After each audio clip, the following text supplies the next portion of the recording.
বুঝছে judgement supreme court হাজার হাজার দিয়ে পাগল হয়ে গেল আপনাদেরকে বুঝিয়ে যে কগনিটেবল অফেন্স আসলে don't give any excuse just start FIR. আচ্ছা বিএনএস এর পরিষ্কার ডু ইট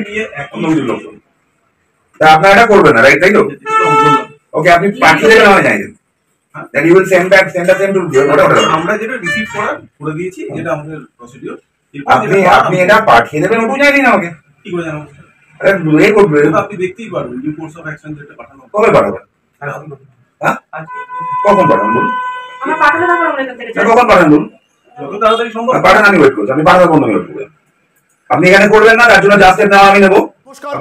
বলছি সন্ময় বন্দ্যোপাধ্যায়, তরুণজ্যোতি তিওয়ারি, কেয়া ঘোষ, রেখা পাত্র তারা গিয়েছিলেন আনন্দপুর থানায় এবং আনন্দপুর থানায় যাওয়ার পর আনন্দপুর থানার বড়বাবুর সঙ্গে দেখা হয়নি, একবার ভুল করে ফোন ধরেছিলেন, আবার তার পরবর্তীকালে মেজবাবু পুরো ব্যাপারটা দায়িত্ব নিয়েছিলেন। যে লিখিত অভিযোগ তরুণজ্যোতি তিওয়ারি, কেয়া ঘোষ, রেখা পাত্ররা দিতে গিয়েছিলেন সে লিখিত অভিযোগটা আনন্দপুর থানা নিল না। কী প্রসঙ্গে আপনারা জানেন, একটি কুৎসিত নোংরা যৌন ইঙ্গিতপূর্ণ একটি ছবি সোশ্যাল মিডিয়াতে আপলোড করা হয়েছে এবং সেই আপলোডের পেছনে কারা রয়েছেন তরুণ চিহ্নিত করতে পেরেছেন, কেয়ারা চিহ্নিত করতে পেরেছেন এবং স্বাভাবিকভাবে তারা এবার আইনি পথে এগোচ্ছেন। ইতিমধ্যে বরানগর থানায় একটা এফআইআর হয়েছে, এবার আনন্দপুর থানায় রেখাপাত্র এফআইআরটা করতে গিয়েছেন, কিন্তু আনন্দপুর থানা কিছুতেই সেই এফআইআর নিল না।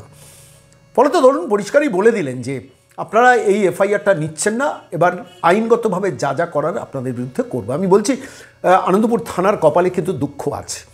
সাধারণ মানুষকে এই পুলিশ, এই মনোজ ভার্মার পুলিশ, এই রাজীব কুমারের পুলিশরা কীভাবে দিনের পর দিন অত্যাচার করে, অবিচার করে, কন্টেন্ট নট ভেরিফাইড বলে স্ট্যাম্প মেরে ছেড়ে দেয়, আর তারপর দেখানোর চেষ্টা করি এ রাজ্যে তো মামলা মোকদ্দমা বেশি হয় না, মানুষের অভিযোগ তো সারা ভারতবর্ষের মধ্যে পিছিয়ে আছে। এবার কিন্তু সে যাত্রায় রণে ভঙ্গ দিতে হবে কলকাতা পুলিশকে, তার কারণ তরুণজ্যোতি তিওয়ারি ছাড়ার পাত্র নন, কেয়া ঘোষরা ছাড়ার পাত্র নন। তারা সরাসরি থানায় বসছিলেন অনেকক্ষণ এবং মেজবাবু শেষ পর্যন্ত মেজবাবুকে বলেছেন যে আপনি বরানগরে মেল করবেন, করুন, মেলটা করুন, আমি অপেক্ষায় বসে আছি। কিন্তু আপনারা যে অভিযোগ এফআইআর হিসেবে রিসিভ করলেন না, যেহেতু তৃণমূল কংগ্রেসের নেতানেত্রীরা এই কুৎসিত এই ঘটনার পেছনে জড়িত আছে, যে কুৎসিত মানে অত্যন্ত নোংরা এআই জেনারেটেড ব্যক্তিগত চরিত্র হননকারী পোস্ট সোশ্যাল মিডিয়াতে ভাইরাল করার পেছনে যে তৃণমূলের দেবাংশু ভট্টাচার্যদের মস্তিষ্ক কাজ করছেন, আপনারা তার বিরুদ্ধে এফআইআর করতে আসার এসসি কমিউনিটির রেখাপাত্রকে, সন্দেশখালী সেই রেখাপাত্রকে ফিরিয়ে দিলেন। আমরা আইনগতভাবে যা ব্যবস্থা নেওয়ার নেব। আমি খালি ভাবছিলাম, জানেন, বিশ্বাস করুন, তরুণজ্যোতি তিওয়ারি ভিডিওটা আমি শোনাবো, আমি কেয়া ঘোষের বক্তব্য আপনাদের শোনাবো, সরাসরি ফোনে তাকে ধরেছিলাম। ভাবছিলাম যে রাজ্যের পুলিশে, কলকাতা পুলিশকে কোথায় নামিয়েছেন মনোজ ভার্মা, কোথায় নামিয়েছেন রাজীব কুমাররা। মমতা অভিষেক গ্যাং এ রাজ্যের পুলিশ ব্যবস্থাটাকে ধ্বংস করে দিয়েছেন। আমি আবার বলছি, ধ্বংস করে দিয়েছেন। যখন এই প্রতিবেদন পেশ করছি তার আগেই আমরা খবর পেয়েছি লিটন হালদার সম্ভবত সেই এর বীরভূমের ওসি কেষ্টমণ্ডল, যাকে মা বউ তুলে গালিগালাজ করেছেন, নোংরা কথা বলেছেন, তিনি ট্রান্সফার্ড হয়ে গেলেন। কেষ্টমণ্ডল স্বপদে বহাল রয়েছে। সারা পশ্চিমবঙ্গে পুলিশ প্রশাসনের লোকজন ভাবুন যে তাঁদেরও ডিএ থেকে বঞ্চিত করে এই সরকার। সারা ভারতবর্ষের মধ্যে সব থেকে ডিএ কোম্পানির রাজ্যের পুলিশরাও সেই পুলিশ অফিসারদের দিয়ে এই নোংরামিটা করাচ্ছেন, যে নোংরামিটা আমি আপনাদের এই মুহূর্তে দেখাবো, যে ও একদম থানার ভেতরে সরাসরি সেটা রেকর্ডেড হয়েছে এবং তরুণজ্যোতি তিওয়ারি কীভাবে লড়েছেন, কেয়া ঘোষ কীভাবে লড়েছেন, রেখা পাত্ররা কীভাবে লড়েছেন, তার একটা জীবন্ত দলিল। দেখুন আনন্দপুর থানার ভেতরের ঘটনাটা। তারপর কেয়াকে আমরা ফোনে ধরেছিলাম, কেয়া আমাদের বক্তব্য রেখেছেন পুরো ব্যাপারটায়। আমি তরুণজ্যোতি তিওয়ারিকে যতটা চিনি, আইনগত লড়াই লড়ে কিন্তু গড়াদের ভেতরে এদের পূর্বেন সেই মানসিকতা তাঁর আছে, সেই মানসিকতা কেয়া রেখা পাত্রর আছে।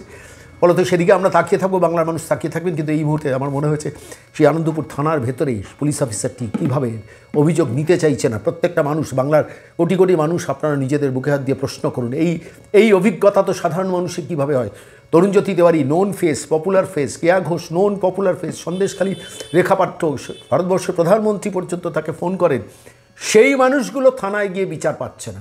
কোন থানা? আনন্দপুর থানা। এটা তো একটা থানা, সারা পশ্চিমবঙ্গের সমস্ত থানাতে এই কারবার চলে। মমতা বন্দ্যোপাধ্যায়, অভিষেক বন্দ্যোপাধ্যায়ের গ্যাং তারা এইটাই করে রেখেছেন, যেটা এই মুহূর্তে আনন্দপুর থানার ভেতরে দেখুন। কিন্তু একটা কথা বলছি, এই ভিডিওটা দেখবেন আর মনে মনে একটা জিনিস জেনে রাখবেন, এই আইনি লড়াই শুধু যারা ওই কুৎসিত নোংরা পোস্ট তরুণজ্যোতি তিওয়ারি, কেয়া ঘোষ, রেখাপাত্রকে নিয়ে করেছেন, তারা তো ছাড়া পাবেন না। আনন্দপুর থানার এই যে অফিসারটি যাকে এখন দেখবেন, তাকেও কিন্তু তরুণজ্যোতি তিওয়ারির আদালতে রেখাপাত্ররা আদালতে টেনে নিয়ে যাবেন, কেয়া ঘোষরা আদালতে নিয়ে যাবেন। আমি প্রথমে সেই ভিডিওটা একটু দেখাই আপনাদের, আনন্দপুর থানার ভেতরের দৃশ্য, এবং তারপর কেয়া ফোনে আমাদের যা বলেছেন এই পুরো বিষয়টা নিয়ে শুনুন। Crime against women, crime against SC women এবং আইটি অ্যাক্টের মামলা। ওসি সাহেব একবার ফোন ধরেছিলেন, কথা হয়েছিল, তারপর থেকে ওসি সাহেবকে পাওয়া যাচ্ছে না। একের পর এক ফোন করছি, ইনফ্যাক্ট আপনাদের সামনে এখন একবার ফোন করছি, আপনারা শুনুন ধরছেন কিনা। আমি থানার ভিতর থেকে বসে ফোন করছি। একটা থানার ওসি ছুটিতে থাকতে পারে, সেকেন্ড অফিসার ইজ মানে অফিসার ইনচার্জ রাইট নাও, সেক্ষেত্রে উনি ফোন ধরবেন না কেন? কার ভয়ে পালাচ্ছেন? পাবলিক সার্ভেন্ট, আমাদের ট্যাক্সের টাকায় মাইনে হয়, ইনি ডিউটি বাউন্ড কাজ করছেন। এই কারণেই 2024-এ ওনাকে ট্রান্সফার করা হয়েছিল, আবার নিয়ে আসছেন নিজেদের সুবিধার জন্য। একই ম্যাটারে তো সব জায়গায় কেস আপনাকে দেখাবো, বিষয়বস্তুটা তো আলাদা। একবার আপনার থানায় দেখাবো আমি। একটা কমেন্ট হয়েছিল একবার, এটা অভিষেক ব্যানার্জির নামে একটা কমেন্ট হয়েছিল রামপুরহাটে, হাইকোর্টে পেন্ডিং আছে একটা, সেটা নিয়ে সেই রামপুরহাটের ইস্যু নিয়ে পুরো পশ্চিমবঙ্গের সব কটা থানা, কলকাতা পুলিশের বিভিন্ন থানায় চলছিল। কি করে হলো? আমি যাচ্ছি না, যে ফোন করছে বলে দেবেন। না না, নিচে বসবে, এটা নাম বসে থাকবে, এটা তো হয়তো পড়িনি, আপনি পড়েছেন বলে মনে হয় না। তো ইয়েটা কি? আচ্ছা ইয়েটা আমাকে একটু বলুন, আপনাকে তো প্রফেশন বলছি, আপনি বই আছে না, খুলুন বিএনএস খুলুন, বিএনএস খুলে দেখুন আপনি।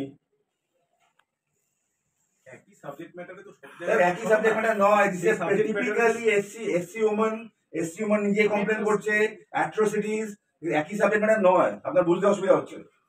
যেটা হয়েছে সাবজেক্ট ম্যাটার, সেটার সাথে যদি কোনো ল অ্যাড হয় তাহলে সেখানে হবে। That's all together different issue, এটা ডিফারেন্ট ইস্যু। তো এখানে আপনি করবেন না কেন?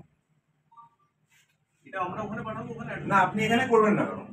What is the reason? Already তো কেস আমি আবার বলছি দ্যাটস আ ডিফারেন্ট ইস্যু। বলছি তো আমরা যেটা কমপ্লেন্ট আলাদা, ওটা কমপ্লেন্ট না, ওখানে ইস্যু ওখানে ডিফারেন্ট, ওখানে ক্রাইম এগেন্সট ওমেনের থেকেও বেশি এসসি অ্যাক্ট ওখানে আপনি আসবে না। কমপ্লেন্ট সেটাও আলাদা, এখানে তো আপনি অ্যাট্রোসিটি অ্যাক্ট করুন, কে ক্লাস করতে পারে complain?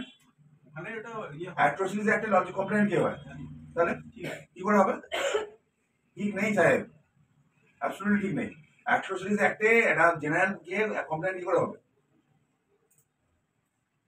Who is stopping you? ওটাও জানতে চাই আমি। ল তো আপনাকে আটকাচ্ছে না, তাহলে কে কে আটকাচ্ছে নাকি? এটা এবার আমাদের মানে যেটা এই আপনার ইয়েটা কি? ইয়েটাই তো আমি বুঝতে পারছি না, এটা কোন ল?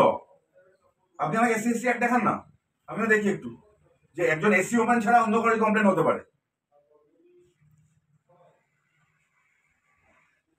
একজন এসসি ওমেন ছাড়া অন্য কেউ কমপ্লেন করতে পারে, আপনি দেখান আমাকে। সেটাই তো করেছে, সেটাই তো আমরা বলছি। কোথায় এসসি ওমেন? ওটা তো আমি কমপ্লেন, ওখানে এসসি ওমেনের কমপ্লেন কি করে ট্যাগ করবেন আপনি? কি কথা এতবার? আমি তো একই কথা আপনাকেও বলছি। বিএনএসএস খুব পরিষ্কার, আপনার থানায় কমপ্লেন হয়েছে, the victim is present before you, you are bound to, not at mercy, you are bound to register FIR. Already a case has been already. That's a different case altogether. That's a different issue altogether. That's a different issue altogether. মানে আপনি এটা করবেন না, right? এখন আমাদের যেটা ইয়ে সেটা আমরা বললাম আপনাকে। আপনি আবার ED Antony versus state of আবার জানি আরেকটা এই পিটিশনটা আমরা আপনাকে রিসিভ করে দিয়েছি। এবারে আপনার ভিকটিম আছে, আমরা এটা বানানোর কথা বলছি। বানানোর পরে আপনার আইও ম্যাডামকে ডাকবেন, ডেকে ওখানে একটা 161 স্টেটমেন্ট হয়ে তারপরে যেটা প্রভিশন আছে সেটা অ্যাড হবে। ওইটা কমপ্লেন্ট ওভার দিয়েছে। যাই হোক, কমপ্লেন্ট আপনি আছেন, অন্য কেউ আছেন, এসসি এসটি অ্যাক্টে উই ক্যান লজ কমপ্লেন্ট। এবার এটা এখানে লঞ্চ হয়েছে। এবার এটা নরমাল, এটা আমরা আমাদের ট্রান্সফার করে হয়েছে, আমাদেরটা বলি আমরা এটা যেহেতু এই জিনিসে ওখানে কেস হয়েছে আমরা এটা ওখানে পাঠাবো। মানে let us assume your argument, চলুন ধরে নিলাম। তো what is the process sir? Complain হলে you will start a case and you will send us in. যেহেতু অলরেডি হয়ে গেছে, হ্যাঁ, সেই কারণে আমরা বলছি you will start a case and you will assign the same to the particular normal rule. মানে গাদা গুচ্ছে জাজমেন্ট সুপ্রিম কোর্ট হাজার হাজার দিয়ে পাগল হয়ে গেল আপনাদেরকে বুঝিয়ে। এই কগনিটেবল অফেন্স আসলে don't give any excuse, just start FIR. আমিও তো আপনাকে আচ্ছা বিএনএস এর পরিষ্কার ডু ইট। একই ইস্যু নিয়ে তো দুবার একই ইস্যু নয়, আপনাদের কমপ্লেন দেখাবো আমি ওটার, একদমই আমি কমপ্লেন হবে একদমই একই ইস্যু নয়। আপনার ওসিও অদ্ভুত লোক, ফোন করলাম প্রথমে কথা বলে তারপর ফোন ধরে বন্ধ করে দিয়েছে। আমারও ফোন করে আই ক্যান আন্ডারস্ট্যান্ড ছুটি থাকে, প্রথমবার ফোন করে নাম শুনে বন্ধ করে দেওয়া ছুটি থাকার লক্ষণ নয়, অন্য কিছুর লক্ষণ। তা আপনারা এটা করবেন না, রাইট? তাই তো? ওকে, আপনি পাঠিয়ে দেবেন আমায় জানিয়ে দেন। Then you will send them to whatever. আমরা যেটা রিসিভ করে দিয়েছি, যেটা আমাদের প্রসিডিউর। আপনি এটা পাঠিয়ে দেবেন, ওটু জানি না আমাকে। কি করে জানাবো? আরে এ করবে, আপনি দেখতেই পারবেন ডিউ কোর্স অফ অ্যাকশন যেটা পাঠানো। কবে পাঠাবেন? হ্যাঁ, কখন পাঠাবেন বলুন? আমরা পাঠালে তারপর আমরা এখান থেকে কখন পাঠাবেন বলুন? যত তাড়াতাড়ি সম্ভব পাঠান, আমি ওয়েট করছি। আপনি পাঠানোর বন্ধ করবেন। আপনি এখানে করবেন না, তার জন্য জাস্টের নাম আমি নেবো। আপনাকে বলেই যাচ্ছি, আপনি এখানে একজন মহিলা ভিকটিম এসছে, বিএনএসএস ক্লিয়ার, সুপ্রিম কোর্টের guidelines clear, ministry of home affairs এর গাইডলাইন্স ক্লিয়ার, তারপর আপনি এখানে এফআইআর রেজিস্টার করবেন না, আপনি বলছেন পাঠিয়ে দেবেন। চলুন পাঠান, পাঠানোর পর আমি যাবো। স্যার রাইট না, পাঠিয়ে আমাকে বলুন। না প্লিজ বসুন, নিচে বসুন। কতক্ষণ ওয়েট করবে? কি হলো কেয়াদি শেষ পর্যন্ত আনন্দপুর থানা একটু বলবেন? দেখুন, দীর্ঘ 2 ঘন্টার উপরে অপেক্ষা করানো হলো। মানে তৃণমূলের তরফে দেবাংশু যে মানে খোলাখুলি সমর্থন জানিয়েছে যারা এরকম কুরুচিপূর্ণ কদর্য এআই ছবি শেয়ার করছে তাদের প্রতি, অর্থাৎ তৃণমূলের তো প্রচ্ছন্ন সমর্থন রয়েছে। আমরা শ্রীমতী রেখা পাত্র, সন্দেশখালী সে প্রতিবাদী, ভারতীয় জনতা পার্টি 2024 লোকসভা ভোটের যিনি প্রার্থী ছিলেন, তিনিও গেছিলেন। সামনে বসিয়ে মানে ভয় কাঁপছেন রীতিমতন মেজবাবু, যিনি দায়িত্বপ্রাপ্ত এখন অফিসার ইনচার্জ। তিনি বলছেন নেওয়া যাবে না ইয়ে আইনে। ইয়েটা কি আইন জানি না আমি, সন্ময়। ইয়েটা ভারতবর্ষের বিএনএস এর কোনো আইন আছে কিনা জানি না। শেষ পর্যন্ত কি এফআইআরটা শেষ পর্যন্ত এফআইআরটা উনি নিজে আনন্দপুর থানায় নিলেন না। উনি যেটা করলেন বরানগর থানায় ট্রান্সফার করিয়ে দিলেন এবং আমরা অপেক্ষা করছিলাম যতক্ষণ পর্যন্ত উনি বরানগর থানায় মেল এবং ওই কপিগুলো পাঠাবেন, ততক্ষণ পর্যন্ত অপেক্ষা করেছি।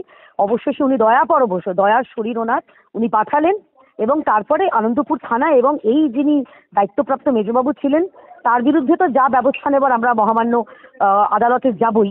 কিন্তু এই যে লড়াইটা, মানে অর্থাৎ প্রতিবার না, আলটিমেটলি একজন মানে এসসি কমিউনিটির একজন ভদ্রমহিলা গেছেন আনন্দপুর থানায় কমপ্লেন করতে, সেই আনন্দপুর থানা শেষ পর্যন্ত এফআইআরটা নিল না, উল্টে মেলটাকে ফরওয়ার্ড করে দিল বরানগর থানায়, যেটা প্র্যাকটিক্যালি বেআইনি। মানে এটা মানে কাউকে রিফিউজ করতে পারেন না, একদম এটা নিয়ম অনুযায়ী করতে পারেন না। কিন্তু দেখুন, পশ্চিমবঙ্গে তো আপনি জানেন কি আইন আছে। আমার আপনার কাছে প্রশ্ন, এই পরবর্তী এই বিষয়টা আনন্দপুর থানা নিয়ে হাইকোর্টে মুভ করছেন তরুণ বা আপনারা?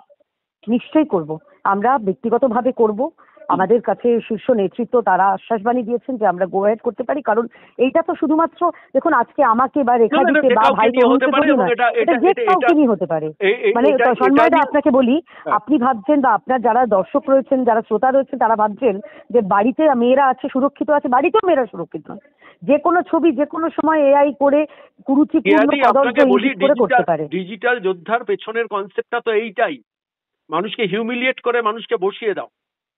তাতে কি আমি আপনাকে একটা নিশ্চিন্ত হয়ে বলছি, বাংলার বার্তা দর্শকদের বলছি, আমি এখানে কোনো রাজনৈতিক পরিচয় না, একজন বাংলার মেয়ে, বাংলার মা, বাংলার নারী, বাংলার বোন হিসেবে বলছি। যদি তৃণমূল ভেবে থাকে বা ডিজিটাল যোদ্ধার পেছনে যে বড় মাথা আছে, আলটিমেটলি গড়াদের ভেতরে ঢুকবে যে এলিমেন্ট গুলো এটা শেয়ার করেছে বা অরিজিনাল করেছে। মানে এটা আমরা যতক্ষণ পর্যন্ত এদের চরমতম শাস্তি না হয় আমরা থামবো না, এটুকু আপনাকে কথা দিচ্ছি। মুভমেন্ট তো করবোই, যেখান থেকে হোক। দরকার হলে ভুলে যাবেন না ভারতীয় জনতা পার্টি কটা রাজ্যে আছে। আনন্দপুর থানায় কটায় ঢুকেছিলেন? আমরা ঢুকেছিলাম মোটামুটি 2টো নাগাদ, প্রায় 2টো নাগাদ, 4:20 নাগাদ বেরোলাম আমরা। মানে আপনার মেলটা বড়নগরে পাঠিয়েছে, তারপরে আপনার সেটা ইনশিওর্ড হয়ে এসছেন। সেই মেল পাঠানোটাও আনন্দপুর থানার দায়িত্ব নয়, মূল দায়িত্ব ছিল আসল এটা এফআইআরটাকে গ্রহণ করা, যেটা চিন্তা করে বারণ করা আছে। মানে আমি দেখছিলাম আপনাদের সঙ্গে আনন্দপুর থানার মেজবাবু যখন কথা বলছেন তিনি ফোন ধরছিলেন, উনি বারে বারে ফোন আসছে এবং উনি বেরিয়ে যাচ্ছেন। আসলে বিষয়টা হচ্ছে যে চিন্তা করুন, তৃণমূলের একজন, সে সোশ্যাল মিডিয়ার সে বড় মাথা, মানে সর্বোচ্চ নেতা, তাকে যদি গ্রেপ্তার করতে এরকম অবস্থা হয় এই আনন্দপুর থানার, তাহলে এই রাজ্যে যারা দুর্নীতি করছে, চুরি করছে, ডাকাতি করছে, মন্ত্রী আছে, বিধায়ক আছে, সাংসদ আছে, তাদের জন্য তাহলে কি অবস্থা হবে চিন্তা করুন। আমি খালি আপনাকে শেষ একটা কথা বলি, আপনার প্রশ্নটা শুনবো। ছোট্ট প্রশ্ন করে দিই, সেটা হচ্ছে আপনারা এই কমপ্লেনে কি স্পেসিফিক্যালি তৃণমূল কংগ্রেসের নেতাদের কারু নাম দিয়েছেন? আমরা দেবাংশুর এই কমপ্লেনটা একেবারে দেবাংশুর বিরুদ্ধে, কারণ দেবাংশু রিপিট অফেন্ডার।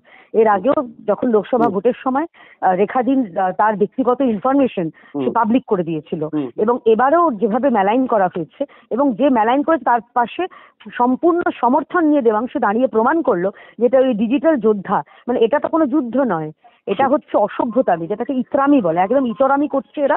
আপনি যে কথাটা বললেন যে হ্যাঁ এদের স্পেসিফিক টার্গেট হচ্ছে এইভাবে মনোবল ভেঙে দেওয়া, কিন্তু আমি আপনাকে বলছি আমি বাংলার একজন মেয়ে, আমি বাংলার একজন নারী, আমি বাংলার কারোর স্ত্রী, কারোর মা, কারোর বোন, কারোর দিদি, এই হিসেবে আপনাকে বলছি এগুলো করে ভারতীয় জনতা পার্টির বা যে কোনো সাধারণ মেয়েদের মনোবল একটুখানিও টলাতে পারবে না, বরং আরো লড়াই করার যে আমার যে স্পৃহাটা আরো দৃঢ় করে দিও। আমি বরং ধন্যবাদ জানাই এই ডিজিটাল যোদ্ধাদের, মানে আমাকে যুদ্ধ করার আরো বেশি করে রসদ দেওয়ার জন্য। অনেক ধন্যবাদ কেয়াদি।